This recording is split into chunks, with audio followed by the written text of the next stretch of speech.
سورت بقرہ جس گھر میں پڑھی جائے 40 دن متواتر اس گھر میں پھر شیاطین اور جنات داخل نہیں ہو سکتے. یہ پوری سورت بقرہ کی فضیلت ہے. اور سورت بقرہ کے اندر ایک آیت ہے جس کو ہم آیت الکرسی کہتے ہیں. سبحان اللہ, صرف اکیلی آیت الکرسی کے بعد ایسے فضائل ہیں آپ حیران رہ جائیں.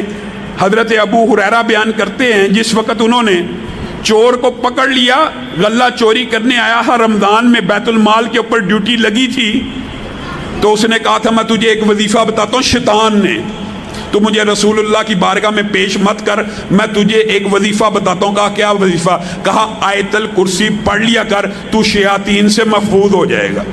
رسول اللہ کے پاس گئے کہ یہ بات مجھے شیطان بتلا کے گیا ہے. نبی کریم نے کہا ہے جھوٹا تھا, بات سچی کہہ گیا. آیت الکرسی جب انسان صبح پڑھے تو شام تک شیاطین سے بھی بچ جاتا ہے اور باقی مخلوقات کے شر سے بھی بچ جاتا ہے. اس کے اندر اضافہ کیا, جنات اور شیاطین اور جادو.